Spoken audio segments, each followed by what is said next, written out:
नमस्कार दोस्तों, आप सभी का आपके अपने YouTube चैनल स्ट्री विराज में स्वागत है। दोस्तों, आज के इस वीडियो में मैं आप लोगों को बीटीसी सेकंड सेमेस्टर मैथ के मॉडल पेपर 9 को हल कराऊंगा। तो इसके लिए मेरे वीडियो को एंड तक देखिए और ये वीडियो पसंद आए तो वीडियो को लाइक करें और ये चैनल पर नए हैं तो चैनल को सब्सक्राइब करें। देखिए, ये वीडियो आप लोगों की परीक्षा के लिए बहुत ही महत्वपूर्ण है, क्योंकि इसमें जितने भी क्वेश्चन हैं वो सब प्रीवियस ईयर से ही लिए गए हैं। इसलिए मेरे वीडियो को अंत तक देखिए और इस वीडियो को देखने के बाद आप लोगों को प्रीवियस ईयर के जो क्वेश्चन हल कराए गए हैं वो आप लोगों को देखने की ज़रूरत नहीं पड़ेगी, क्योंकि सभी ईयर के जो क्वेश्चन आए हुए हैं प्रीवियस पेपर में वो इसमें सिलेक्ट किए गए हैं। इसलिए आप लोग पूरा का पूरा वीडियो देखिए और परीक्षा की दृष्टि से सारे के सारे क्वेश्चन इंपॉर्टेंट हैं, क्योंकि आप लोग एक बार परीक्षा दे चुके हो, उसमें आप लोग देख चुके हो कि ज़्यादातर प्रीवियस ईयर के ही क्वेश्चन पूछे जाते हैं।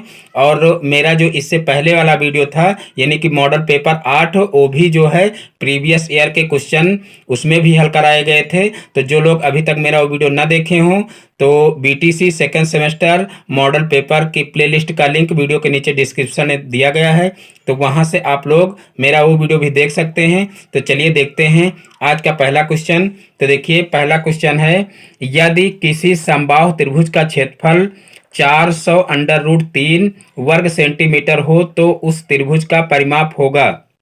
यदि किसी समबाहु त्रिभुज का क्षेत्रफल 400 अंडर रूट 3 वर्ग सेंटीमीटर हो तो उस त्रिभुज का परिमाप होगा। तो देखिए, ये क्वेश्चन 2017 के प्रीवियस ईयर में पूछा गया है।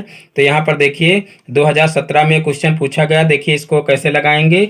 तो देखिए, किसी समबाहु त्रिभुज का क्षेत्रफल दिया हुआ है और परिमाप निकालना है। तो परिमाप को निकालने के लिए सबसे पहले तो हमको समबाहु त्रिभुज की भुजा पता होनी चाहिए कि भुजा कितनी है। तो यहाँ पर हम डायरेक्ट समबाहु त्रिभुज के क्षेत्रफल का फार्मूला लगाएंगे। तो देखिए, समबाहु त्रिभुज के क्षेत्रफल का फार्मूला क्या होता है, समबाहु त्रिभुज का क्षेत्रफल बराबर समबाहु त्रिभुज का क्षेत्रफल बराबर, तो देखिए क्षेत्रफल का फार्मूला होता है अंडर रूट 3/4 इंटू भुजा स्क्वायर। तो यहाँ पर ये फार्मूला लगा देंगे और फिर यहाँ पर देखिए क्षेत्रफल दिया हुआ है, तो क्षेत्रफल की जगह पर 400 अंडर रूट 3 लिख लेंगे और फिर यहाँ पर अंडर रूट 3/4 लिख लेंगे इंटू भुजा स्क्वायर लिख लेंगे। अब यहाँ से इस फार्मूले की सहायता से भुजा निकाल लेंगे। तो यहाँ पर देखिए भुजा स्क्वायर को एक तरफ रखेंगे और ये संख्याएं इधर भेज देंगे। तो यहाँ पर देखिए 400 अंडर रूट 3 हो जाएगा और यहाँ पर देखिए अंडर रूट 3 गुणे में है, उधर जाएगा तो बटे में हो जाएगा, और 4 बटे में है तो ये गुणे में हो जाएगा। तो यहाँ पर गुणे में 4 कर लेंगे। अब अंडर रूट 3 से अंडर रूट 3 कट जाएगा। तो यहाँ पर देखिए भुजा स्क्वायर बराबर हो जाएगा 4 चौक 16, यानी कि 1600 हो जाएगा यहाँ पर। अब भुजा का जब स्क्वायर हटाएंगे तो देखिए उधर रूट लग जाएगा, तो यहाँ पर रूट 1600 हो जाएगा। और 1600 का जब वर्गमूल निकालेंगे तो देखिए 1600 का वर्गमूल हो जाएगा कितना, तो 1600 का वर्गमूल 40 हो जाएगा, यानी कि 40 का 40 से गुणा करेंगे तो 4 चौक 16 यानी कि 1600 हो जाएगा। तो यहाँ पर देखिए 1600 का वर्गमूल आ जाएगा 40। अब यहाँ से देखिए भुजा निकल आई है। अब हम क्या करेंगे, अब समबाहु त्रिभुज के परिमाप का फार्मूला लगा देंगे। समबाहु त्रिभुज का परिमाप बराबर, तो देखिए किसी भी आकृति का परिमाप क्या होता है, उसकी जितनी भी भुजाएं होती हैं उन सभी की माप जो होती है, यानी कि उन सभी भुजाओं का जो योग होता है वही परिमाप होता है। तो यहाँ पर देखिए समबाहु त्रिभुज है, यानी कि त्रिभुज की 3 भुजाएं होती हैं, तो तीनों भुजाओं का जो योग होगा वही परिमाप हो जाएगा। तो यहाँ पर देखिए समबाहु त्रिभुज दिया गया, तो समबाहु का मतलब जिसकी सभी भुजाएं बराबर हों। तो यहाँ पर देखिए भुजा दी हुई है 40, यानी कि तीनों भुजाएं 40-40 जो है सेंटीमीटर की होंगी। तो यहाँ पर जो है परिमाप क्या हो जाएगा, इसका फार्मूला लिख लेंगे 3 गुणे भुजा, चाहे कह लीजिए कि भुजा भुजा 3 बार जोड़ लीजिए, भुजा प्लस भुजा प्लस भुजा, और चाहे 3 गुणे भुजा कर लीजिए। तो यहाँ पर 3 गुणे 40 हो जाएगा, यानी कि भुजा का यहाँ पर मान रख लेंगे। तो 4 तिहाई 12 यानी कि 120 हो जाएगा। और यहाँ पर देखिए सेंटीमीटर में दिया हुआ है, इसलिए यहाँ पर 120 सेंटीमीटर लिख लेंगे और यही हमारा जो है क्या हो जाएगा, आंसर हो जाएगा। तो इस प्रकार से ये क्वेश्चन आसानी से किया जा सकता है। अब देखते हैं नेक्स्ट क्वेश्चन। तो देखिए नेक्स्ट क्वेश्चन है, दो असमान परिमेय संख्याओं के बीच परिमेय संख्याएं होती हैं। दो असमान परिमेय संख्याओं के बीच परिमेय संख्याएं होती हैं, ये क्वेश्चन भी देख लीजिए। 2016 के फर्स्ट सेट में पूछा गया है और ये सभी को पता होगा, लेकिन इतनी बार बताए जाने के बाद भी जो है कुछ लोग गलत कर देते हैं, तो बहुत ही खराब बात है ये कि जो है इतना बताने के बाद, कहने का मतलब ये कम से कम 20 बार क्वेश्चन बताया गया होगा। तो ये क्वेश्चन अगर आप लोगों का आ जाए तो आप लोगों का कतई ये क्वेश्चन गलत नहीं होना चाहिए। देखिए, दो असमान परिमेय संख्याओं के बीच परिमेय संख्याएं कितनी होती हैं? अनंत। कहीं पर भी ये क्वेश्चन आपको मिले तो तुरंत आपको बिना सोचे समझे तुरंत अनंत लिख देना है। दो असमान परिमेय संख्याओं के बीच परिमेय संख्याएं कितनी होती हैं? अनंत होती हैं। फिर देखिए नेक्स्ट क्वेश्चन है, 16, 32 और 64 का लासा ज्ञात कीजिए। देखिए 2016 के सेकंड सेट में पूछा गया है। तो देखिए 16, 32 और 64 का लासा ज्ञात करना है। तो लासा का मतलब क्या होता है? जो भी संख्याएं दी हुई हैं उन सभी के पहाड़े में सबसे छोटी कौन सी ऐसी संख्या है जो तीनों में मिल रही हो। यानी कि जैसे यहाँ पर 16, 32 और 64 दिया हुआ है, तो इन तीनों के टेबल में देखिए कि कौन सी ऐसी संख्या है जो सबसे छोटी है और तीनों में मिल रही है। तो देखिए 16, 16, 16, 32, 16, 48, 16 चौको 64। 64 देखिए आ रहा 16 के पहाड़े में, 32 दूना 64 आ रहा, 64 एकम 64 आ रहा। यानी कि 64 एक ऐसी संख्या है जो तीनों के पहाड़े में जो है आ रहा है और सबसे छोटा भी है। यानी कि 64 के पहाड़े में सबसे पहले ही 64 आ रहा है, इसलिए 64 से छोटा तो लासा हो ही नहीं सकता है।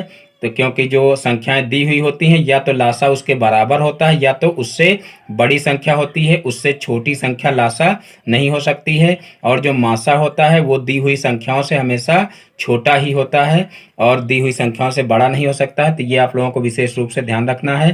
तो यहाँ पर देखिए लासा क्या हो जाएगा इनका? तो यहाँ पर लासा देखिए हो जाएगा 64 और यही इसका आंसर हो जाएगा। अब यहाँ पर देखिए नेक्स्ट क्वेश्चन देखते हैं। तो देखिए नेक्स्ट क्वेश्चन है, 21 की अनुवर्ती संख्या है। 21 की अनुवर्ती संख्या है, ये क्वेश्चन देख लीजिए 2019 में पूछा गया है। इसमें भी कुछ स्टूडेंट गड़बड़ कर देते हैं क्योंकि अनुवर्ती और उत्तरवर्ती में कंफ्यूज हो जाते हैं, क्योंकि अनुवर्ती और उत्तरवर्ती दोनों शब्द एक ही हैं, यानी कि दोनों का मीनिंग जो है वो एक ही है। तो यहाँ पर जो लोग इसको अलग अलग समझ लेते हैं कि अनुवर्ती का मतलब कुछ और है और उत्तरवर्ती का मतलब कुछ और है, तो जो है ये सोच करके वो गलत कर देते हैं, जबकि दोनों का मतलब एक ही है। यहाँ पर आपको याद रखना है पूर्ववर्ती मीन्स होता है पहले की संख्या और अनुवर्ती मीन्स होता है बाद की संख्या, और उत्तरवर्ती मीन्स भी होता है बाद की संख्या। तो जब भी अनुवर्ती या उत्तरवर्ती आए तो एक बार पूर्ववर्ती को जरूर ध्यान कर लेना, क्योंकि पूर्ववर्ती को दूसरे नाम से नहीं जाना जाता है, पूर्ववर्ती को पूर्ववर्ती ही कहा जाता है और उत्तरवर्ती को उत्तरवर्ती और अनुवर्ती दोनों कहा जाता है। तो पूर्ववर्ती मीन्स होता है जो है पूर्ववर्ती मीन्स होता है पहले की संख्या, क्योंकि पूर्व मीन्स सबको पता होगा, पूर्व मीन्स पहले, तो पूर्ववर्ती मीन्स हो जाएगा पहले की संख्या। और जब आप पूर्ववर्ती को एक बार याद कर लेंगे तो अनुवर्ती और उत्तरवर्ती आप लोगों को ऑटोमेटिक आ जाएगा। तो यहाँ पर देखिए 21 की अनुवर्ती संख्या जो है यहाँ पर पहले लिखना है। तो देखिए 21 की अनुवर्ती संख्या क्या हो जाएगी? 21 की अनुवर्ती संख्या बराबर, तो देखिए अनुवर्ती का मतलब बाद की संख्या होता है, तो 21 में एक जोड़ देंगे तो यहाँ पर कितना हो जाएगा? 22 हो जाएगा। फिर यहाँ पर लिख लेंगे 22 की अनुवर्ती, क्योंकि 21 की अनुवर्ती संख्या कहा गया है। तो यहाँ पर जो 21 की अनुवर्ती संख्या है वो क्या हो जाएगी? 22 हो जाएगी। और 22 की अनुवर्ती संख्या क्या हो जाएगी? 22 की अनुवर्ती संख्या बराबर क्या हो जाएगी? तो यहाँ पर देखिए 22 में एक जोड़ देंगे तो यहाँ पर हो जाएगा 23। तो इस प्रकार से 23 ही इसका आंसर हो जाएगा। तो इस प्रकार से इस टाइप के क्वेश्चन आप लोग आसानी से कर सकते हैं। देखिए इस टाइप के क्वेश्चन जब आते हैं तो एकदम फ्री के नंबर रहते हैं, आपको जरा सा ध्यान देने की ज़रूरत है। लेकिन अगर जरा से भी लापरवाही कर दिए और आज इस टाइप के क्वेश्चन समझे नहीं तो तुरंत इसके नंबर आपके जा भी सकते हैं। अनुवर्ती और उत्तरवर्ती में जरा सा कन्फ्यूजन हो गई आपको और पूर्ववर्ती और जो है अनुवर्ती आप अच्छे से समझ नहीं पाए तो फिर इस टाइप के क्वेश्चन तुरंत गलत हो सकते हैं और आपके पूरे नंबर कट सकते हैं। इसलिए ये जो कन्फ्यूजन वाले क्वेश्चन है, कन्फ्यूजन यहीं पर आप लोग क्लियर कर लीजिए। फिर देखिए नेक्स्ट क्वेश्चन है क्वेश्चन नंबर 5। समीकरण x बटे 4 प्लस 10 बराबर माइनस का 4 में x का मान होगा। तो देखिए ये क्वेश्चन 2018 में पूछा गया है। तो देखिए इसको कैसे हल करेंगे। सबसे पहले यहाँ पर देखिए जो है समीकरण को उतार लेंगे। x बटे 4 प्लस 10 दिया हुआ है बराबर माइनस का 4 दिया हुआ है। अब यहाँ पर देखिए x बटे 4 इधर ही रखेंगे और इस 10 को उधर पक्षांतर कर देंगे तो माइनस का 4 और माइनस का 10 हो जाएगा, क्योंकि इधर 10 जो है प्लस का उधर जाएगा माइनस का हो जाएगा। तो यहाँ पर x बराबर क्या हो जाएगा, देखिए 10 में 4 जुड़ जाएगा तो माइनस का 14 हो जाएगा, क्योंकि माइनस माइनस जुड़कर माइनस होते हैं। और ये 4 जो है वो यहाँ पर बटे में है तो उधर जाएगा तो गुणे में हो जाएगा। फिर यहाँ पर देखिए 14 का 4 से गुणा होगा तो कितना हो जाएगा, 14 चौको 56 और माइनस लगा है इसलिए माइनस का रहेगा। तो x बराबर माइनस का 56 ही हमारा आंसर आ जाएगा। तो इस प्रकार से इस टाइप के क्वेश्चन आसानी से किए जा सकते हैं। अब देखते हैं नेक्स्ट क्वेश्चन। तो देखिए नेक्स्ट क्वेश्चन है क्वेश्चन नंबर 6। एक आयत की लंबाई 10 सेंटीमीटर तथा चौड़ाई 6 सेंटीमीटर है। आयत का परिमाप ज्ञात कीजिए। ये क्वेश्चन भी देख लीजिए 2018 में पूछा गया है, इंपॉर्टेंट क्वेश्चन है। तो देखिए इसको कैसे करेंगे। यहाँ पर देखिए एक आयत की लंबाई 10 सेंटीमीटर दी हुई है, चौड़ाई दी हुई है, आयत का परिमाप ज्ञात करना है। यानी कि आपको सिर्फ आयत के परिमाप का फार्मूला पता होना चाहिए। अगर आपको फार्मूला पता होगा तो बहुत ही आसानी से क्वेश्चन लग जाएगा। तो देखिए आयत के परिमाप का फार्मूला क्या होता है, यहाँ पर लिख लेंगे। आयत का परिमाप बराबर तो देखिए आयत के परिमाप का फार्मूला होता है 2 लंबाई प्लस चौड़ाई। यहाँ पर आयत का परिमाप का फार्मूला लिख लेंगे। अब यहाँ पर देखिए लंबाई कितनी दी हुई है, 10 सेंटीमीटर दी हुई तो यहाँ 10 लिख लेंगे, और चौड़ाई दी हुई है 6 तो यहाँ पर 6 लिख लेंगे। अब यहाँ पर देखिए 2 गुणे में है और यहाँ पर 10 और 6 जुड़ जाएगा तो कितना हो जाएगा, 16 हो जाएगा। तो यहाँ पर 2 गुणे 16 हो जाएगा और 16 का 2 से गुणा करेंगे तो 16 दूना 32 हो जाएगा। तो यहाँ पर परिमाप है और सेंटीमीटर में लंबाई और चौड़ाई दी हुई है तो यहाँ पर 32 सेंटीमीटर इसका परिमाप हो जाएगा। तो इस प्रकार से ये क्वेश्चन भी लग जाएगा। अब देखते हैं नेक्स्ट क्वेश्चन। तो देखिए नेक्स्ट क्वेश्चन है एक बर्तन में 7800 सेंटीमीटर क्यूब पानी है। यानी कि एक बर्तन में 7800 घन सेंटीमीटर पानी है। बर्तन में कितने लीटर पानी है ये बताना है हमको। यहाँ पर देखिए 2018 में क्वेश्चन पूछा गया है, आप लोगों के सामने लिखा हुआ है। तो देखिए बहुत ही इंपॉर्टेंट क्वेश्चन है ये और कंफ्यूज करने वाला है भी है, क्योंकि यहाँ पर अगर आप लोगों को पैमाना नहीं पता होगा तो निश्चित रूप से ये क्वेश्चन आप लोगों का छूट सकता है।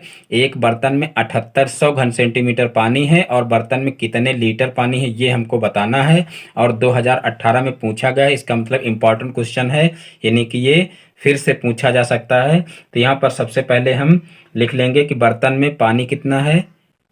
बर्तन में पानी है बराबर तो यहाँ पर लिख लीजिए 7800 घन सेंटीमीटर, 7800 घन सेंटीमीटर। और फिर यहाँ पर पैमाना लिख लीजिए, चूंकि 1 घन सेंटीमीटर बराबर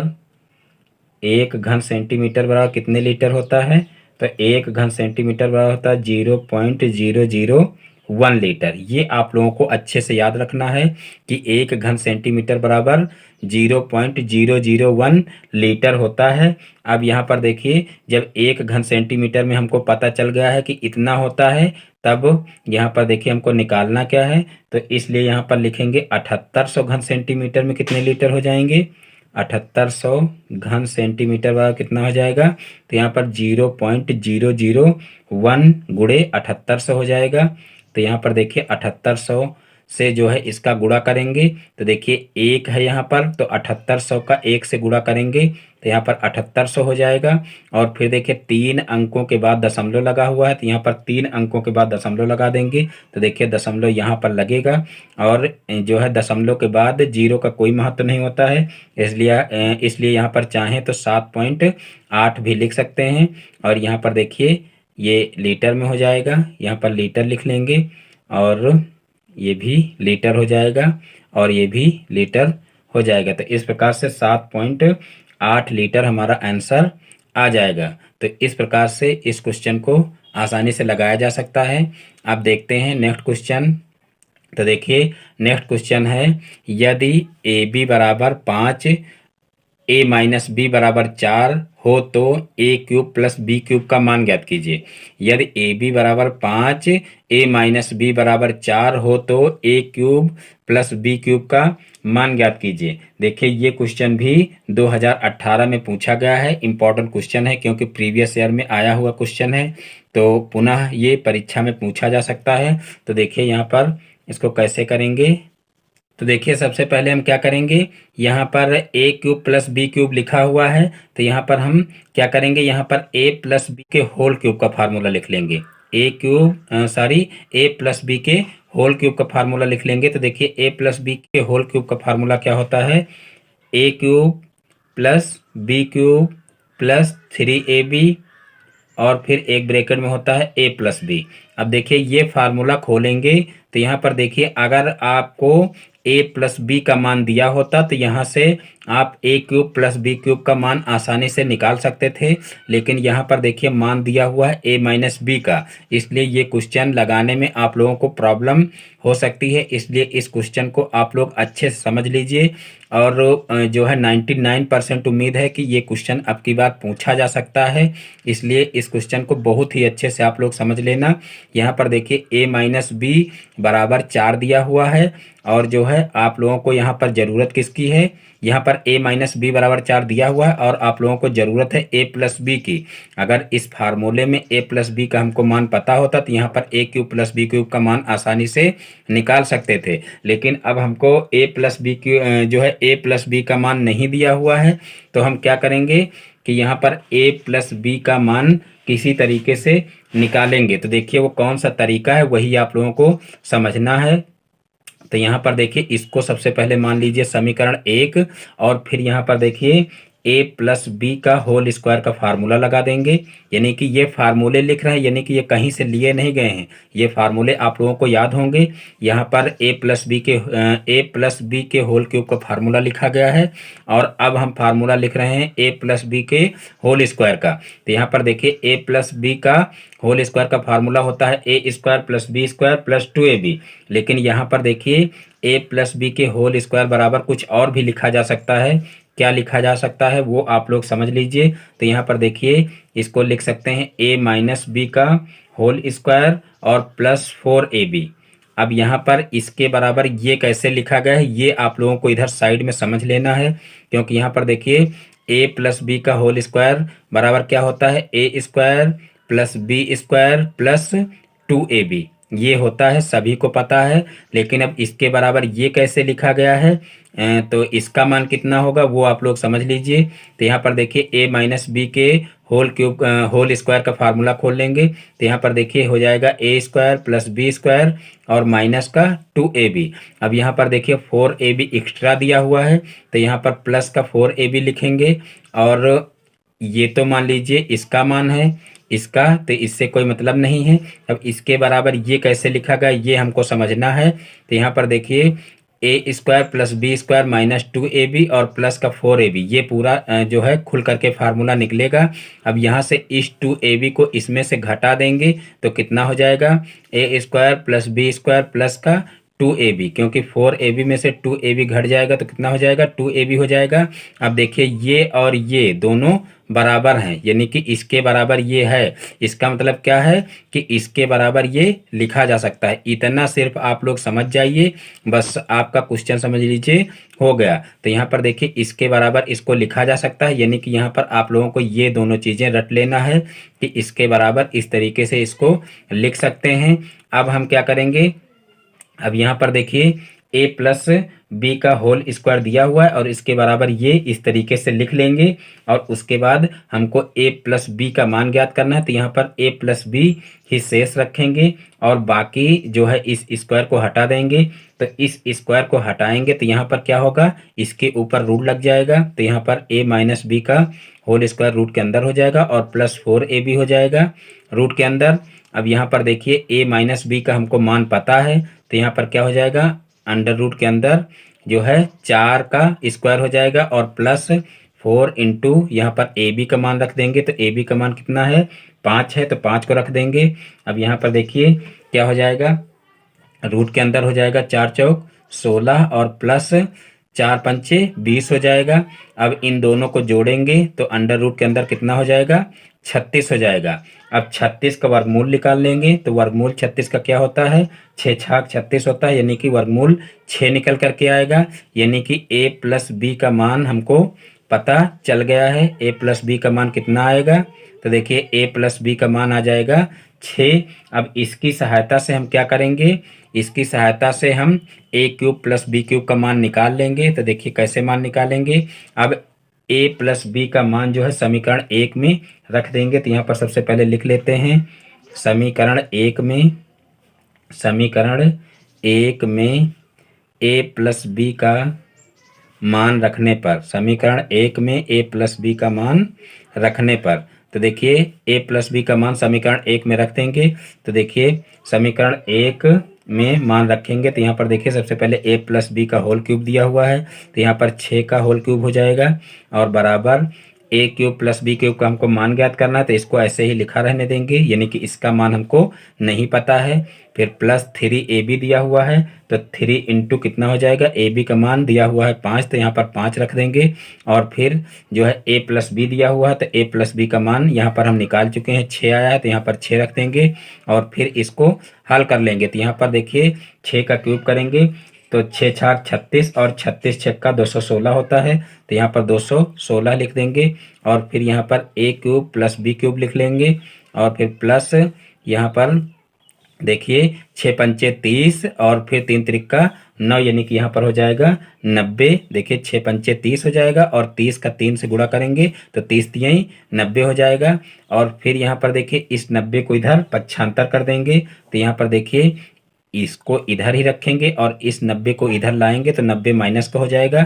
तो a cube plus B cube बराबर हो जाएगा 216 माइनस 90, यानी कि जिस संख्या को पक्षांतर करते हैं सिर्फ उसी संख्या का चिन्ह चेंज करते हैं। तो देखिए यहाँ पर इस संख्या को मान लीजिए इधर लाया गया है, यानी कि 216 उधर लिखा भले है लेकिन पक्षांतर नहीं किए हैं। मान लीजिए कि हम इस पूरे पद को इधर ही रखे हैं और इस पद को उधर ले गए हैं, तो ये 216 के साथ में माइनस करेगा, तो यहाँ पर माइनस में लिख लेंगे। अब यहाँ पर a cube plus B cube बराबर क्या हो जाएगा, तो यहाँ पर 216 में से 90 को घटाएंगे, तो 216 में से 90 को घटाएंगे तो यहाँ पर कितना आ जाएगा 126 आ जाएगा और यही हमारा आंसर हो जाएगा। तो इस प्रकार से इस क्वेश्चन को आसानी से लगाया जा सकता है। मैं फिर एक बार आप लोगों को बताना चाहूँगा कि इस क्वेश्चन को आप लोग अच्छे से समझ लेना, क्योंकि बहुत ज़्यादा इम्पोर्टेंट क्वेश्चन है और परीक्षा में आ सकता है, इसलिए आप लोग इसको क्लियर करके ज़रूर जाना। फिर देखते हैं नेक्स्ट क्वेश्चन।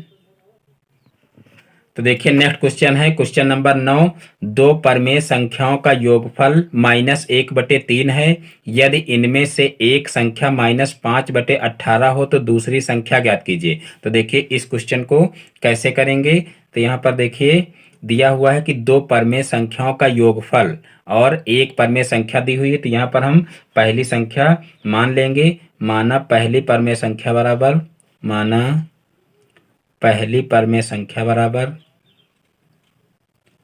माना पहली परमेय संख्या बराबर, तो देखिए पहली परमेय संख्या क्या मानेंगे x मानेंगे। फिर यहाँ पर लिख देंगे प्रश्नानुसार,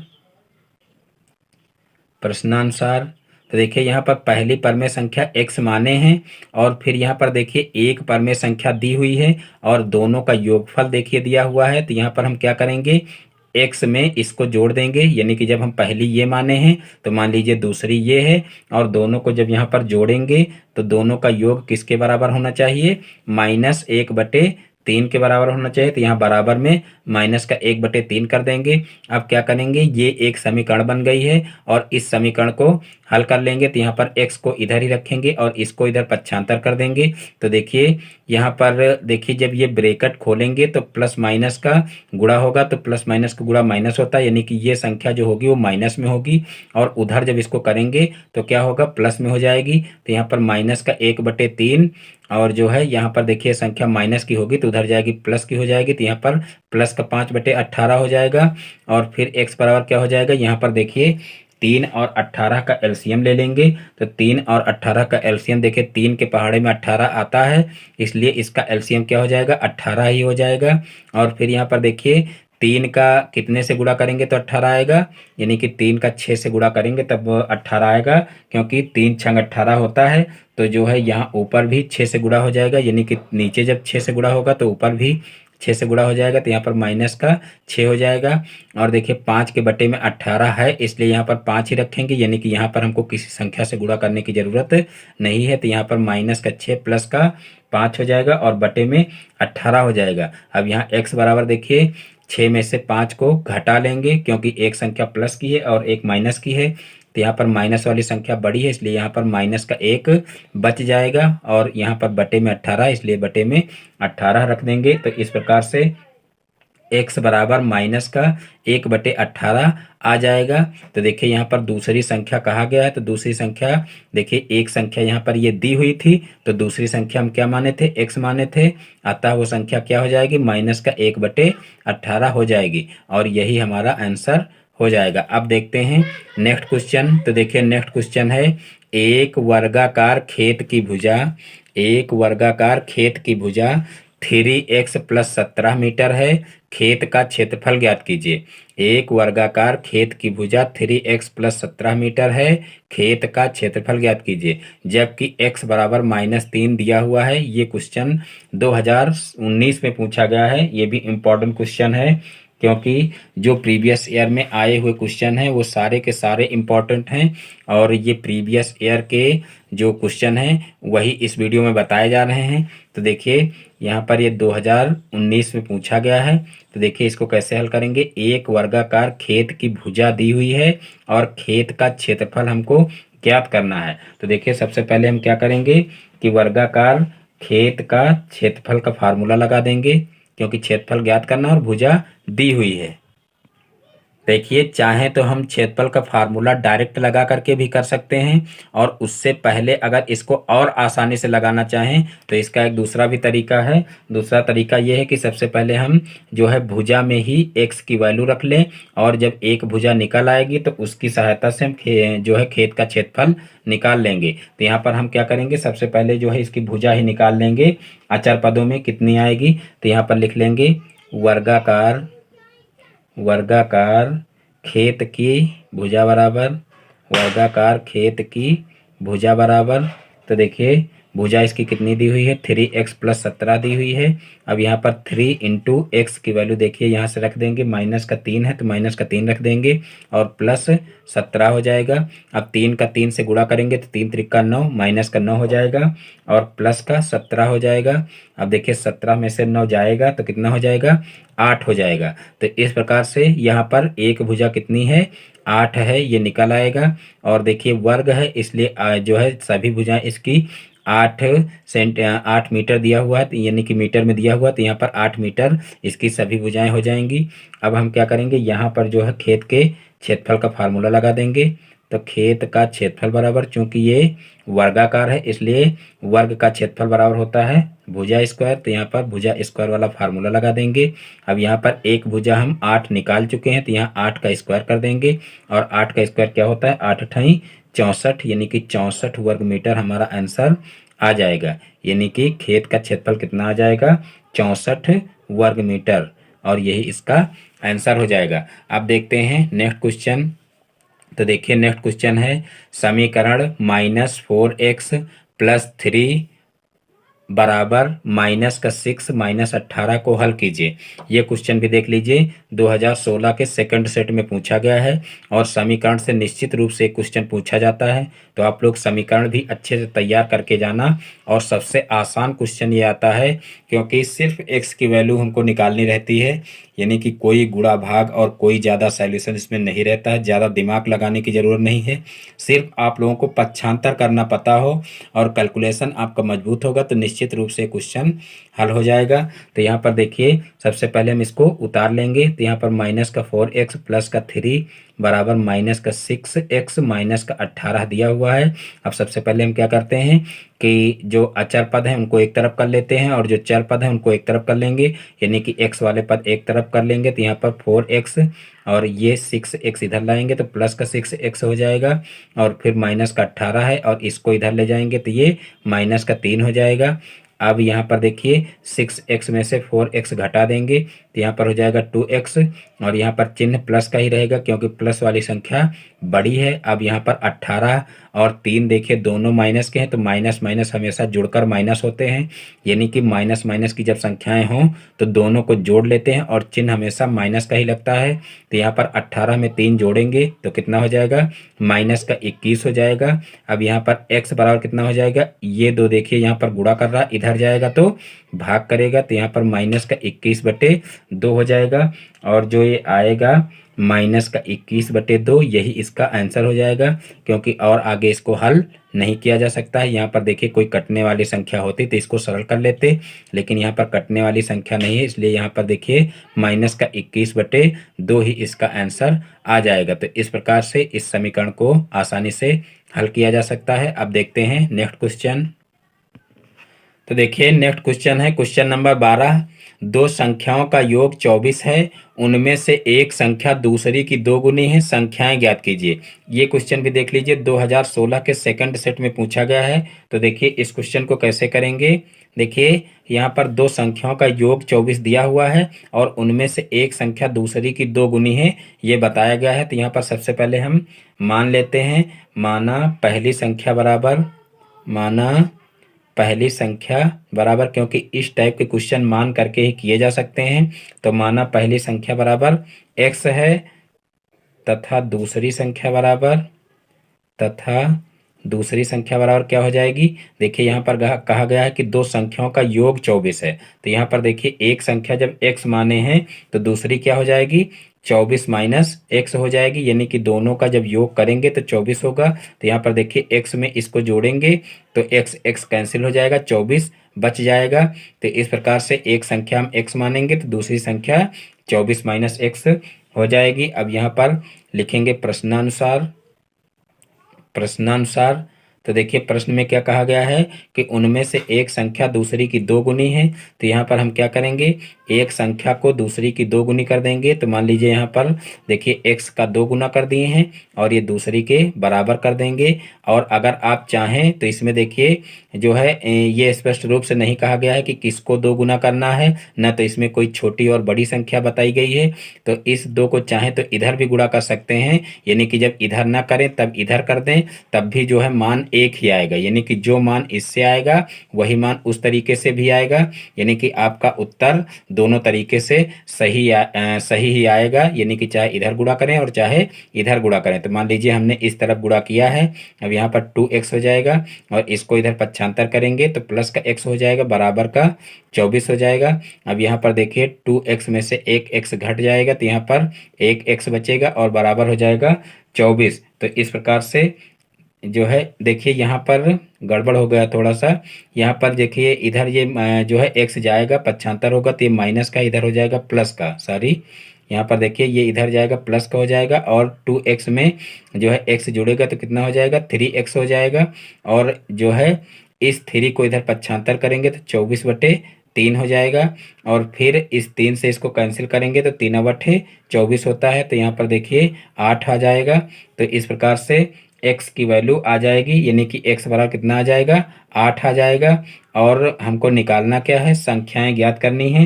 तो यहाँ पर लिख लेंगे अतः पहली संख्या बराबर तो देखिए पहली संख्या x माने थे तो यहाँ पर x की वैल्यू 8 है तो यहाँ पर 8 हो जाएगी पहली संख्या। तथा दूसरी संख्या क्या हो जाएगी, बराबर तो देखिए दूसरी संख्या है 24 माइनस एक्स, तो यहाँ पर 24 माइनस एक्स लिख लेंगे। अब यहाँ पर देखिए x की वैल्यू रख लेंगे तो यहाँ पर x की वैल्यू है कितनी 8, तो यहाँ पर 8 को घटा लेंगे 24 में से तो कितनी हो जाएगी, देखिए 8 त्रिक 24 होता है, 8 दूना 16, यानी कि यहाँ पर 16 बच जाएगा। तो यहाँ पर एक आंसर आ जाएगा 8 और दूसरा आ जाएगा 16। तो इस प्रकार से इसके दोनों आंसर आ गए, यानी कि दोनों संख्या हमको पता चल जाएंगी और यही इसका आंसर हो जाएगा। तो इस प्रकार से इस क्वेश्चन को किया जा सकता है। अब देखते हैं नेक्स्ट क्वेश्चन। तो देखिए नेक्स्ट क्वेश्चन है, यदि x माइनस 1/x बराबर 3/2 तो एक्स स्क्वायर प्लस 1/x² का मान ज्ञात कीजिए। ये क्वेश्चन भी देख लीजिए 2016 के सेकंड सेट में पूछा गया है। तो देखिए इसको कैसे जो है हल करेंगे।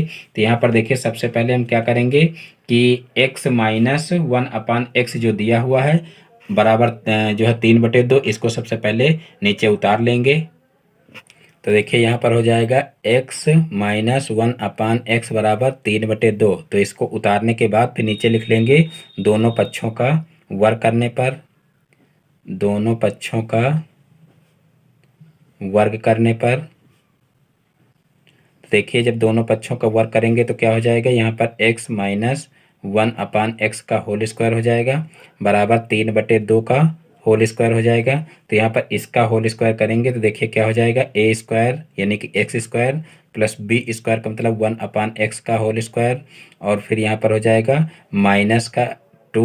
-2 इंटू x इंटू 1/x हो जाएगा, और बराबर इसका स्क्वायर करेंगे तो 3 त्रिका 9/2 दूना 4 हो जाएगा। अब यहाँ से देखिए x से x कैंसिल हो जाएगा, और फिर यहाँ पर x स्क्वायर प्लस 1/x² हो जाएगा, और इस 2 को उधर पक्षांतर कर देंगे तो यहाँ पर हो जाएगा देखिए 9/4, और माइनस का देखिए माइनस का 2 था उधर जाएगा तो प्लस का 2 हो जाएगा। तो यहाँ पर प्लस का 2 कर लेंगे। अब एक्स स्क्वायर प्लस 1/x² बराबर क्या हो जाएगा, यहाँ पर देखिए 4 जो है वो एलसीएम ले लेंगे क्योंकि इसके बटे में मान लीजिए 1 है, तो एलसीएम लेंगे तो एलसीएम क्या हो जाएगा 4 हो जाएगा। तो यहाँ पर 9 प्लस देखिए यहाँ पर इसके बटे में 4 आया है, यानी कि 1 में 4 से गुणा हुआ तो ऊपर भी 4 से गुणा होगा, तो 4 दूना 8 हो जाएगा। तो यहाँ पर देखिए एक्स स्क्वायर प्लस 1/x² बराबर कितना हो जाएगा, 9 और 8 को जोड़ लेंगे तो कितना हो जाएगा 17 हो जाएगा, और बटे में 4 है तो बटे में 4 लिख लेंगे। तो इस प्रकार से एक्स स्क्वायर प्लस 1/x² बराबर क्या आ जाएगा 17/4 आ जाएगा, और यही इसका आंसर हो जाएगा। तो इस प्रकार से इस क्वेश्चन को आसानी से किया जा सकता है। अब देखते हैं नेक्स्ट क्वेश्चन। तो देखिए नेक्स्ट क्वेश्चन है क्वेश्चन नंबर 14, एक रेलगाड़ी की चाल x² plus 3x plus 2 kilometre प्रति घंटा है, तो वह x प्लस 2 घंटे में कितनी दूरी तय करेगी। यानी कि एक रेलगाड़ी की चाल दी हुई है और समय दिया हुआ है और दूरी आपको बताना है कि कितनी दूरी तय करेगी। ये क्वेश्चन भी 2017 में पूछा गया है, तो इम्पोर्टेंट क्वेश्चन है। तो देखिए इसको कैसे करेंगे। यहाँ पर देखिए चाल दी हुई है और समय दिया हुआ है और दूरी ज्ञात करना है, तो यहाँ पर सबसे पहले हम फार्मूला लगा देंगे, चाल बराबर दूरी बटे समय। यहाँ पर देखिए चाल बराबर दूरी बटे समय हो जाएगा, और फिर यहाँ पर हमको निकालना क्या है, देखिए दूरी निकालना है। तो यहाँ पर हम क्या करेंगे, चाल बटे 1 कर लेंगे और यहाँ पर इसका क्रॉस मल्टीप्लाई कर लेंगे। तो देखिए क्रॉस मल्टीप्लाई जब इसका करेंगे तो यहाँ से देखिए जो है दूरी का 1 से गुणा होगा तो यहाँ पर दूरी हो जाएगा, और फिर दूरी बराबर क्या हो जाएगा, चाल गुणे समय हो जाएगा। तो यहाँ पर चाल गुणे समय लिख लेंगे, और फिर देखिए चाल यहाँ पर दी हुई है कितनी, x² प्लस 3x प्लस 2 दिया हुआ है, और फिर समय देखिए क्या दिया हुआ है, समय दिया हुआ है x प्लस 2, और अब इन दोनों का क्या करेंगे, गुणा करेंगे। तो यहाँ पर देखिए x² का x से गुणा होगा तो x³ हो जाएगा, फिर x² का 2 से गुणा होगा तो प्लस का 2x² हो जाएगा, फिर 3x का x से गुणा होगा तो 3x² हो जाएगा, फिर 3x का 2 से गुणा होगा तो कितना हो जाएगा, 3 दूना 6x, और फिर यहाँ पर देखिए 2 का x से गुणा होगा तो 2x हो जाएगा, फिर 2 का 2 से गुणा होगा तो 2 दूना 4 हो जाएगा। अब यहाँ पर देखिए जो है पद जुड़ घट रहे हो तो उनको जोड़ घटा लेंगे। तो यहाँ पर देखिए x³ हो जाएगा, और यहाँ पर देखिए स्क्वायर वाले 2 पद हैं तो यहाँ पर इनको जोड़ लेंगे तो 3 2 5 हो जाएगा, और x² हो जाएगा। तो यहाँ पर 5x² हो गया। अब देखिए 6x में 2x जोड़ लेंगे तो कितना हो जाएगा, 8x हो जाएगा। यहाँ पर देखिए 8x लिख लेंगे, और फिर यहाँ पर प्लस का 4 है तो प्लस का 4 लिख देंगे। तो इस प्रकार से यही हमारा आंसर आ जाएगा, यानी कि x³ plus 5x² plus 8x plus 4, और यही जो है इसका आंसर हो जाएगा। तो इस प्रकार से ये क्वेश्चन भी आसानी से किया जा सकता है। यानी कि चाल और समय दिया हुआ है, हमको दूरी निकालनी थी। तो दूरी बराबर चाल गुणे समय फार्मूला लगा देंगे और फिर चाल और समय का गुणा कर लेंगे जो भी दिया हुआ है, और उनका जो गुणनफल आएगा वही उसकी दूरी हो जाएगी। देखिए किलोमीटर में दी हुई थी, तो यहाँ पर हम चाहें तो किलोमीटर भी लिख सकते हैं। और फिर देखते हैं नेक्स्ट क्वेश्चन। तो देखिए नेक्स्ट क्वेश्चन है, एक आयताकार मैदान की लंबाई 80 मीटर तथा चौड़ाई 60 मीटर है। इसके बीचों बीच लंबाई के समांतर 5 मीटर तथा चौड़ाई के समांतर 3 मीटर चौड़ी सड़क बनाने का रुपया 15 प्रति मीटर स्क्वायर की दर से खर्च क्या आएगा। तो देखिए इस क्वेश्चन को कैसे करेंगे। तो देखिए जिस हिसाब से क्वेश्चन दिया हुआ है, तो सबसे पहले हम उस हिसाब से क्या करेंगे, चित्र को बना लेंगे। तो यहाँ पर देखिए जो है कहा गया है कि एक आयताकार मैदान की लंबाई 80 मीटर तथा चौड़ाई 60 मीटर है। तो यहाँ पर इसी हिसाब से देखिए एक आयताकार जो है मैदान बना लेंगे। इस प्रकार से देखिए मान लीजिए ये आयताकार मैदान है और जो है इसकी लंबाई कितनी दी हुई है, 80 दी हुई है, और इसकी चौड़ाई कितनी दी हुई है, 60 दी हुई है।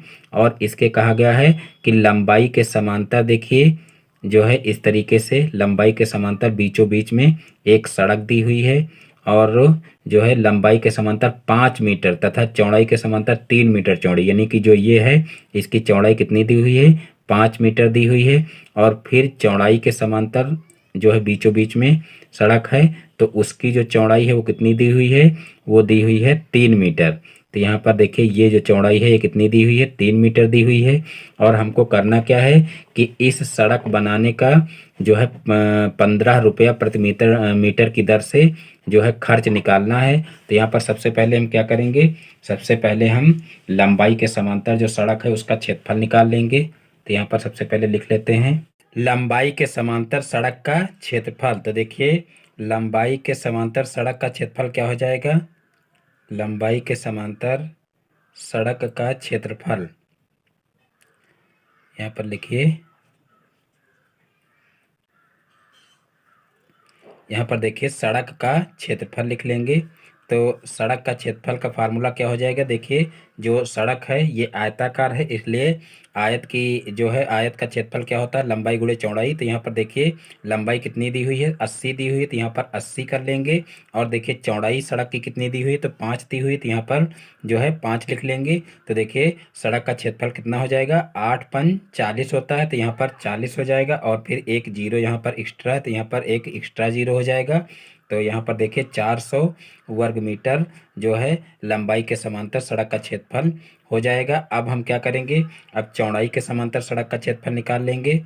तो देखिए चौड़ाई के समांतर सड़क का क्षेत्रफल क्या हो जाएगा, चौड़ाई के समांतर सड़क का क्षेत्रफल बराबर सड़क का क्षेत्रफल बराबर, तो देखिए यहाँ पर हो जाएगा, देखिए चौड़ाई कितनी दी हुई है, 60 दी हुई, तो यहाँ पर 60 लिख लेंगे।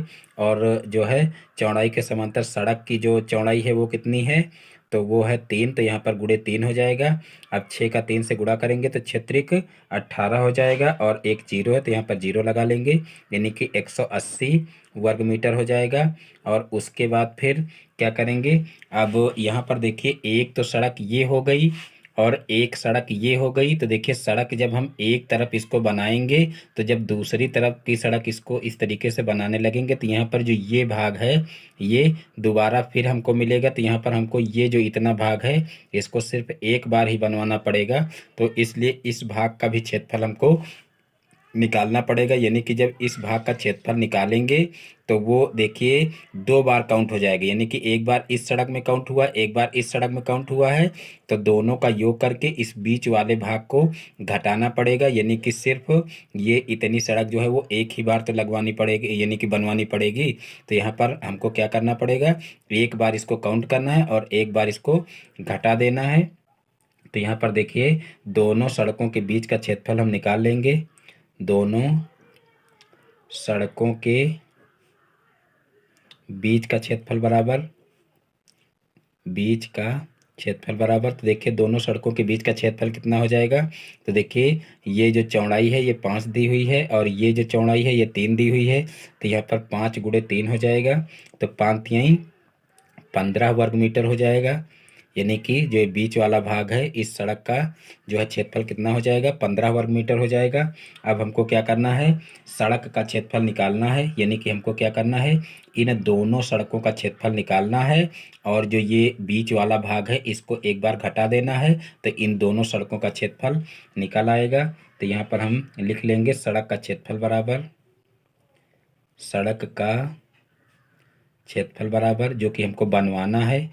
तो देखिए इसमें क्या करेंगे, दोनों सड़कों के क्षेत्रफल को जोड़ लेंगे, यानी कि 400 प्लस 180 हो जाएगा और फिर इसको घटा लेंगे, क्योंकि देखिए इसमें भी ये बीच वाला भाग काउंट है और इसमें भी काउंट है, और अगर एक बार घटा देंगे तो एक में से घट जाएगा और एक बार शामिल रहेगा। तो यहाँ पर -15 कर देंगे। तो यहाँ पर देखिए 400 में 180 जुड़ेगा तो 580 हो जाएगा और माइनस का 15 हो जाएगा।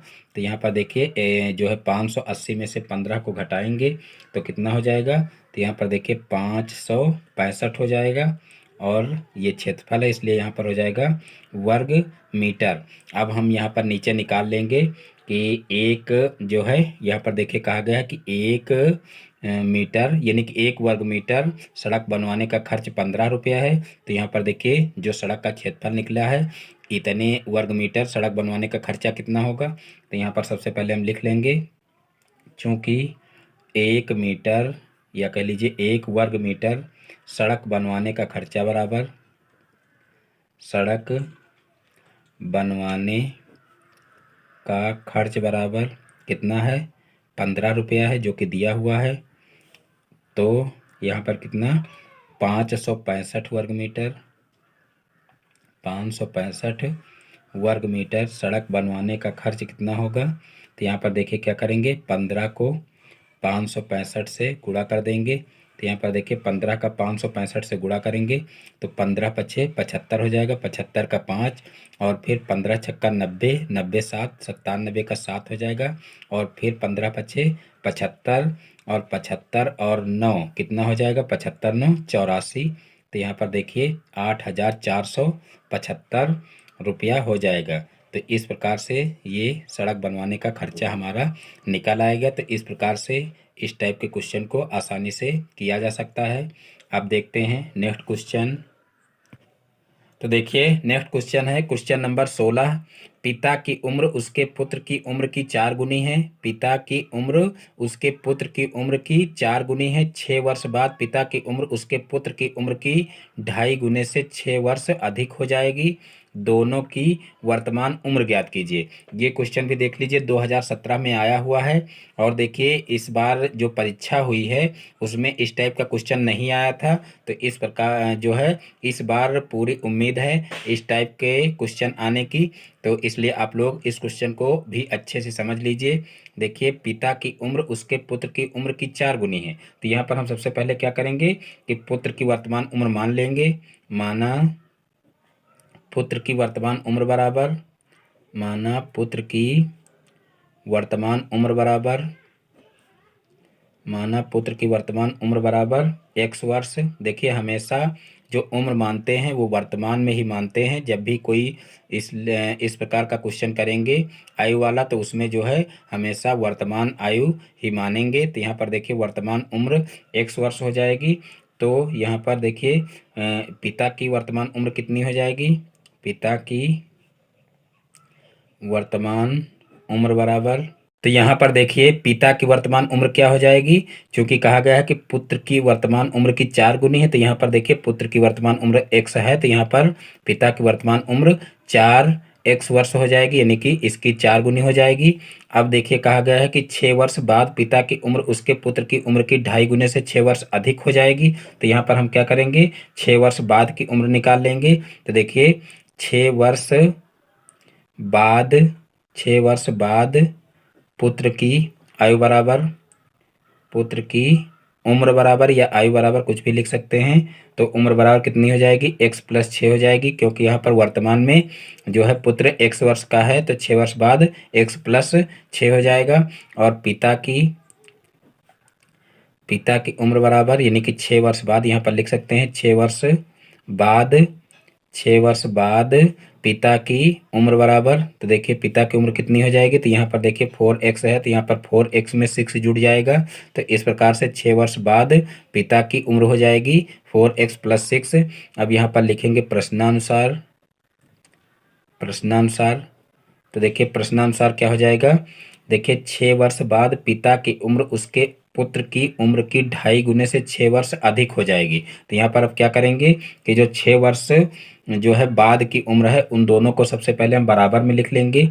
यहाँ पर देखिए x + 6 है पुत्र की उम्र और पिता की उम्र कितनी है 4x + 6 है। अब यहाँ पर देखिए क्या कहा गया है कि 6 वर्ष बाद पिता की उम्र, तो देखिए पिता की उम्र ये है, पिता की उम्र उसके पुत्र की उम्र की 2.5 गुने से, पुत्र की उम्र के 2.5 गुने से, तो इसका 2.5 गुना कर देंगे यानी कि 5/2, 2.5 गुना हो जाएगा। 2.5 गुने से 6 वर्ष अधिक है, तो 2.5 गुना तो इसका हो गया और 6 वर्ष अधिक भी है ये, तो हम क्या करेंगे इसको 6 वर्ष अधिक कर देंगे, या तो इसको 6 वर्ष अधिक कर दें और या तो इसमें से 6 वर्ष घटा दें, दोनों काम कर सकते हैं। तो यहाँ पर देखिए इस टाइप से एक समीकरण बन जाएगी और इससे हम x की वैल्यू निकाल लेंगे।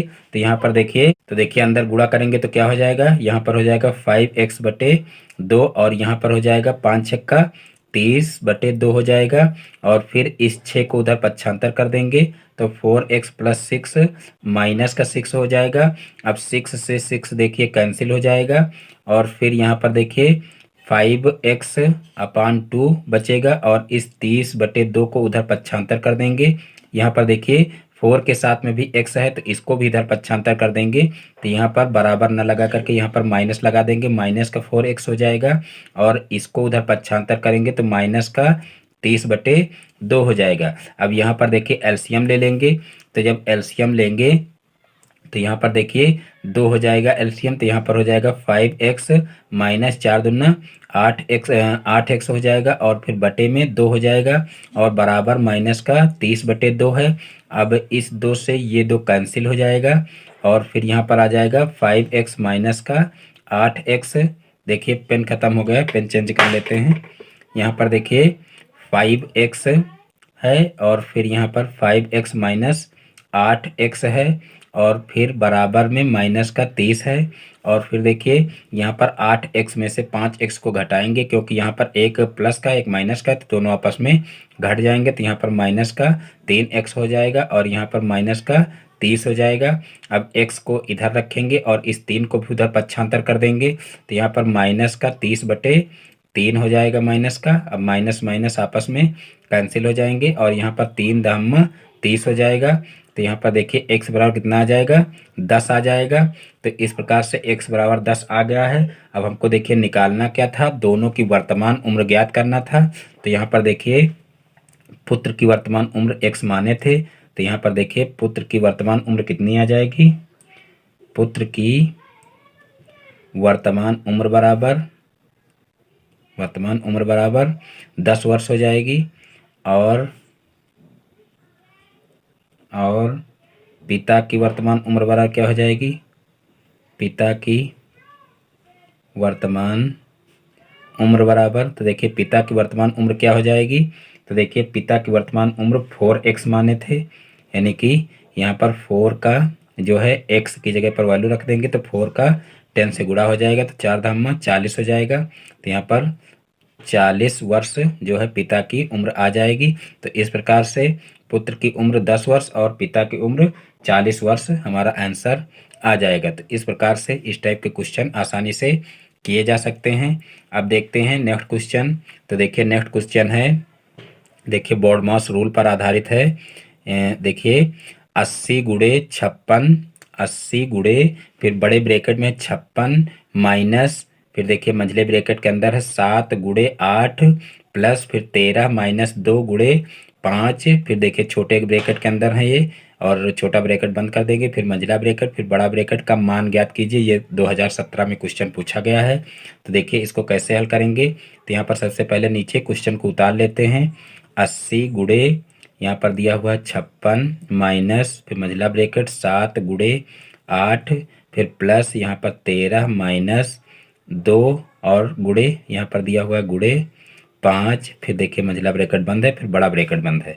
तो यहाँ पर सबसे पहले हम क्या करेंगे, छोटे ब्रैकेट को हल करेंगे। तो यहाँ पर देखिए छोटे ब्रैकेट में ये संख्याएं हैं, तो यहाँ पर जो है इन संख्याओं को हल कर लेंगे, बाकी संख्याओं को ऐसे ही उतार लेंगे। तो यहाँ पर 56 माइनस यहाँ पर 7 गुणे 8 प्लस यहाँ पर देखिए इसको जो है हल करेंगे। तो यहाँ पर 5 दूना 10 हो जाएगा और 13 में से 10 को घटाएंगे तो कितना हो जाएगा, 3 हो जाएगा। फिर यहाँ से छोटा ब्रैकेट हटा देंगे और मंझला ब्रैकेट लगा लेंगे। अब यहाँ पर देखिए 80 हो जाएगा गुणे यहाँ पर 56 हो जाएगा। और अब क्या करेंगे, इस मंझले ब्रैकेट को हल कर लेंगे। तो यहाँ पर बीच में माइनस है, माइनस लगा लेंगे। तो यहाँ पर 57 है, 56 हो जाएगा और 56 में 3 जुड़ेगा तो कितना हो जाएगा, 59 हो जाएगा। तो यहाँ पर 59 लिख लेंगे और मंझले ब्रैकेट को हटा देंगे और बड़ा ब्रैकेट लगा लेंगे। अब यहाँ पर 80 गुणे यहाँ पर देखिए 56 में से 59 को घटाएंगे तो यहाँ पर देखिए 59 वाली संख्या जो है वो बड़ी है, इसलिए यहाँ पर माइनस का 3 आ जाएगा। तो अब क्या करेंगे, 80 का माइनस के 3 से गुणा कर देंगे तो 8 त्रिक 24 आ जाएगा। और एक जीरो है तो एक जीरो बढ़ा लेंगे और यहाँ पर माइनस है, इसलिए यहाँ पर माइनस का 240 आंसर आ जाएगा। तो इस प्रकार से इस क्वेश्चन को भी आसानी से किया जा सकता है। अब देखते हैं नेक्स्ट क्वेश्चन। तो देखिए नेक्स्ट क्वेश्चन है क्वेश्चन नंबर 18। देखिए दो अंकों की एक संख्या का दहाई का अंक इकाई के अंक से 3 कम है। यदि संख्या अंकों के जोड़ की 4 गुनी हो तो वह संख्या बताइए। यदि संख्या अंकों के जोड़ की 4 गुनी हो तो वह संख्या बताइए। तो देखिए इस क्वेश्चन को कैसे करेंगे। तो यहाँ पर देखिए सबसे पहले हम मान लेंगे कि माना दहाई का अंक बराबर, देखिए इस क्वेश्चन को हम एक चर से बता चुके हैं एक बार, और एक बार 2 चर से भी बता चुके हैं, और यहाँ पर एक बार मैं आप लोगों को फिर 2 चर से बता रहा हूँ कि ये क्वेश्चन कैसे लगेगा। देखिए 2 चर से लगाना थोड़ा सा कठिन होता है और एक चर से लगाना आसान होता है। देखिए 2 चर से जो जब लगाते हैं तो 2 समीकरण बनती हैं और उनको विलोपन विधि या प्रतिस्थापन विधि किसी से हल करते हैं। लेकिन जब एक समीकरण बनाते हैं तो वहाँ पर 2 समीकरणों की तरह से हल नहीं करना पड़ता है, वहाँ पर सिर्फ एक समीकरण बनती है और उसी को हल करके जो है मान निकाल लेते हैं जो चर पद होता है, और उसी से फिर हमारा जो है आंसर आ जाता है। लेकिन जब 2 समीकरणें बनती हैं तो हमको उनको दोनों को हल करना पड़ता है, इसलिए क्वेश्चन थोड़ा सा लंबा हो जाता है। तो यहाँ पर देखिए सबसे पहले हम क्या करेंगे, दहाई का अंक मान लेंगे। तो माना दहाई का अंक बराबर, दहाई का अंक बराबर क्या हो जाएगा, x हो जाएगा। माना दहाई का अंक x है तथा इकाई का अंक भी मान लेंगे, तथा इकाई का अंक बराबर, इकाई का अंक बराबर, देखिए इकाई का अंक हम y मान लेंगे क्योंकि इसको 2 चर से कर रहे हैं। तो देखिए दहाई का अंक x हो गया और इकाई का अंक y हो गया। तो हमारी संख्या क्या हो जाएगी, यहाँ पर लिख लेंगे अतः संख्या बराबर। तो देखिए जो दहाई का अंक होता है वो अपने से 10 गुना होता है, तो यहाँ पर दहाई के अंक में 10 से गुणा कर देंगे तो 10x हो जाएगा, और प्लस इकाई का अंक हो जाएगी यानी कि यहाँ पर प्लस का y हो जाएगा। यानी कि जैसे यहाँ पर हमको 45 लिखना है तो 45 को हम कैसे लिखेंगे, यहाँ पर 10 गुणे 4 प्लस 5 करेंगे तो यहाँ पर कितना हो जाएगा, 10 चौको 40 और 40 5 45। तो इस प्रकार से इसको लिख सकते हैं। वही काम यहाँ पर किया गया है, जो दहाई का अंक था उसको जो है 10 से गुणा किया गया है और प्लस में जो है इकाई का अंक जोड़ दिया गया है। तो ये आपकी संख्या बन करके तैयार होगी। अब हमको क्या करना है, यहाँ पर पहली शर्त के अनुसार क्या समीकरण बनेगी वो हम लिख लेते हैं। तो देखिए प्रथम शर्त से लिख लेंगे, यहाँ पर प्रथम शर्त से। तो देखिए प्रथम शर्त में क्या कहा गया है कि 2 अंकों की एक संख्या का दहाई का अंक इकाई के अंक से 3 कम है। तो देखिए ये इकाई का ये दहाई का अंक है और ये इकाई का अंक है, और कहा गया है कि दहाई का अंक इकाई के अंक से 3 कम है। तो देखिए x बराबर y सबसे पहले लिख लेंगे। तो यहाँ पर देखिए कहा गया है कि दहाई का अंक इकाई के अंक से 3 कम है, यानी कि इकाई के अंक से 3 ये कम है, यानी कि x जो है वो 3 कम है। तो हम क्या करेंगे, x में 3 को जो है जो x है, देखिए यहाँ पर पुनः एक बार अच्छे से पढ़ लेते हैं। दहाई का अंक इकाई के अंक से 3 कम है। तो देखिए इकाई के अंक से ये जो है वो 3 कम है, तो हम चाहें तो इसमें क्या करें, जो है 3 को जोड़ दें और चाहे तो इसमें से 3 को घटा दें। दोनों काम कर सकते हैं, यानी कि ये 3 कम है तो इसमें अगर हम 3 जोड़ देंगे तो क्या होगा, ये दोनों बराबर हो जाएंगे। और ये 3 ज़्यादा है तो चाहे तो हम इसमें से जो है 3 को घटा दें, तब भी ये दोनों बराबर हो जाएंगे। अब क्या करेंगे, इसकी सहायता से समीकरण बना लेंगे। तो यहाँ पर x हो जाएगा, इसको इधर पक्षांतर करेंगे तो माइनस का y हो जाएगा और बराबर 3 हो जाएगा। तो इस प्रकार से ये बन जाएगा समीकरण 1, यानी कि x माइनस वाई बराबर कितना हो जाएगा, x माइनस वाई बराबर माइनस का 3। यहाँ पर देखिए इधर पक्षांतर होगा तो ये माइनस का 3 हो जाएगा। तो इस प्रकार से ये पहली समीकरण हो जाएगी। अब यहाँ पर लिखेंगे द्वितीय शर्त से, द्वितीय शर्त से, द्वितीय शर्त से। तो देखिए द्वितीय शर्त से क्या हो जाएगा, देखिए द्वितीय शर्त में कहा गया है यदि संख्या अंकों के जोड़ की 4 गुनी हो, यदि संख्या अंकों के जोड़ की 4 गुनी हो तो वह संख्या बताइए। तो देखिए यहाँ पर सबसे पहले अंकों का जोड़ करेंगे तो x प्लस वाई हो जाएगा, यहाँ पर x प्लस वाई कर लेंगे और संख्या क्या है 10x प्लस वाई है। तो यहाँ पर देखिए कहा गया है कि संख्या अंकों के जोड़ की 4 गुनी है। तो यहाँ पर ये जो संख्या है ये अंकों के जोड़ की 4 गुनी है। तो यहाँ पर हम अंकों का जोड़ जो है उसको अगर हम 4 गुना कर दें तो ये क्या हो जाएगा, संख्या के बराबर हो जाएगा, क्योंकि संख्या जो है ऑलरेडी 4 गुनी है। तो यहाँ पर हम संख्या के अंकों का जो योग है उसको 4 गुना कर देंगे तो दोनों को बराबर में लिखा जा सकता है। अब इसकी सहायता से हम क्या करेंगे, जो है समीकरण बना लेंगे। तो यहाँ पर देखिए समीकरण क्या हो जाएगी, इसका अंदर गुणा कर देंगे तो यहाँ पर हो जाएगा 4x प्लस का 4y और इनको इधर पक्षांतर कर लेंगे, माइनस का 10x और माइनस का y बराबर 0 हो जाएगा। अब यहाँ पर देखिए 10x में से जाएगा 4x तो कितना हो जाएगा, माइनस का 6x हो जाएगा। और फिर यहाँ पर देखिए जो है 4y में से जो है 1y जाएगा तो कितना बचेगा, प्लस का 3y बचेगा और फिर बराबर में 0 हो जाएगा। अब जो है क्या करेंगे, अब यहाँ पर चाहे तो 3 कॉमन ले लें, तो यहाँ पर 3 कॉमन लेंगे तो यहाँ पर हो जाएगा देखिए कितना, यहाँ पर हो जाएगा माइनस का 3x, माइनस का, या चाहे तो माइनस का 3 कॉमन ले लें तब भी कोई प्रॉब्लम नहीं। तो यहाँ पर प्लस का 3 हो जाएगा, प्लस का 3x बचेगा और यहाँ पर बचेगा माइनस का y और फिर इस माइनस के 3 को उधर भेज देंगे तो वो हो जाएगा, देखिए यहाँ पर गुणे के रूप में, उधर जाएगा भाग के रूप में। तो जो है 0 से 0 को जो है भाग करेंगे 3 से तो 0 हो जाएगा। तो यहाँ पर 0 में ये चला जाएगा। अब क्या करेंगे, अब देखिए यहाँ पर जो है ये समीकरण हो जाएगा 2 और अब जो है इन दोनों समीकरणों को क्या करेंगे, हल कर लेंगे। एक बार पुनः यहाँ से समझ लीजिए, देखिए यहाँ पर देखिए 4x है और 4x को जो है 10x में से घटाएंगे, क्योंकि माइनस वाली संख्या बड़ी है। तो यहाँ पर देखिए 10 में से 4 को घटाएंगे तो माइनस का 6x हो जाएगा। फिर यहाँ पर देखिए 4y में से y को घटाएंगे तो यहाँ पर प्लस का 3y आएगा, बराबर में 0 हो जाएगा। अब यहाँ से 3 मान लीजिए माइनस का कॉमन ले लिए तो 3 दूना 6, यहाँ पर सॉरी यहाँ पर देखिए 2 बचेगा, क्योंकि 3 को जो है 3 से जो है 6 को भाग करेंगे तो 3 दूना 6 हो जाएगा। तो यहाँ पर देखिए माइनस का कॉमन लिए हैं इसलिए यहाँ पर प्लस का 2x आएगा और यहाँ पर माइनस का कॉमन लिए हैं तो यहाँ पर माइनस की संख्या आएगी, तभी माइनस माइनस प्लस होगा। तो यहाँ पर जो है माइनस का 3 कॉमन में चला गया तो यहाँ पर सिर्फ माइनस का y बचेगा, बराबर 0 हो जाएगा। तो इस प्रकार से ये समीकरण 2 हो जाएगा। अब इसके नीचे जो है समीकरण 1 लिख लेंगे। तो समीकरण 1 क्या है, x माइनस वाई बराबर माइनस का 3, ये समीकरण 1 है। अब यहाँ पर लिखेंगे जो है घटाने पर, क्योंकि देखिए चिन्ह दोनों के समान हैं तो यहाँ पर देखिए लिखेंगे घटाने पर, और घटाने पर चिन्ह चेंज हो जाते हैं। तो यहाँ पर देखिए इनके चिन्ह चेंज कर देंगे, यहाँ पर प्लस है तो माइनस हो जाएगा, यहाँ माइनस है तो प्लस हो जाएगा, यहाँ माइनस है तो प्लस हो जाएगा। अब इन दोनों को आपस में कैंसिल कर देंगे, फिर 2x में से 1x घट जाएगा तो यहाँ पर 1x बचेगा और बराबर यहाँ पर देखिए प्लस का 3 आ जाएगा। तो इस प्रकार से x की वैल्यू आ जाएगी, यानी कि x बराबर कितना हो जाएगा, 3 हो जाएगा। और अब जो है x का मान किसी भी समीकरण में रख देंगे। तो यहाँ पर देखिए लिखेंगे x का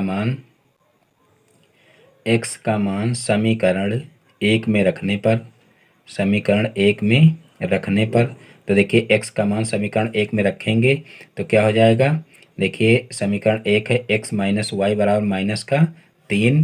तो यहाँ पर देखिए x बराबर 3 रखेंगे, फिर माइनस वाई बराबर माइनस का 3 हो जाएगा, फिर यहाँ पर माइनस का वाई बराबर माइनस का 3, और ये उधर जाएगा तो माइनस का 3 हो जाएगा। तो माइनस का वाई बराबर कितना हो जाएगा, माइनस का 6 हो जाएगा, यानी कि 3 3 जुड़ जाएगा तो माइनस का 6 हो जाएगा।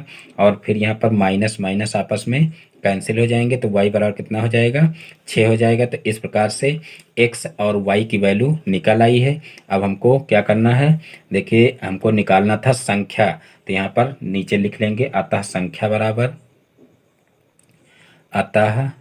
बराबर, तो देखिए संख्या क्या हो जाएगी, संख्या देखिए माने थे 10x प्लस वाई, तो यहाँ पर देखिए x की वैल्यू आई है 3, तो यहाँ पर x की जगह पर 3 रख देंगे, और प्लस y का मतलब क्या हो जाएगा, y की वैल्यू रख देंगे 6। तो यहाँ पर इन दोनों को जोड़ेंगे, तो यहाँ पर देखिए सबसे पहले इसका गुणा करेंगे तो 10 तियाई 30 हो जाएगा, और प्लस का 6 हो जाएगा, 30 में 6 को जोड़ेंगे तो कितना हो जाएगा, 36 हो जाएगा। तो इस प्रकार से वो संख्या हमारी 36 आ जाएगी, और यही हमारा आंसर हो जाएगा। तो इस प्रकार से इस टाइप के क्वेश्चन आसानी से किए जा सकते हैं। इस प्रकार से आज के सारे क्वेश्चन समाप्त हुए। मैं उम्मीद करता हूं कि आज के सारे क्वेश्चन आप लोगों को बहुत ही अच्छे से समझ में आ गए होंगे। दोस्तों यदि हमारा वीडियो पसंद आया हो तो वीडियो को लाइक करें, और इस चैनल पर नए हैं तो चैनल को सब्सक्राइब करें, और बेल आइकन को भी प्रेस कर लें, जिससे हमारे आगे आने वाले वीडियो का नोटिफिकेशन आपके मोबाइल पर सबसे पहले पहुँचे। फिर मिलते हैं अपने नेक्स्ट वीडियो में एक नए टॉपिक के साथ में। तब तक के लिए जय हिंद, वंदे मातरम।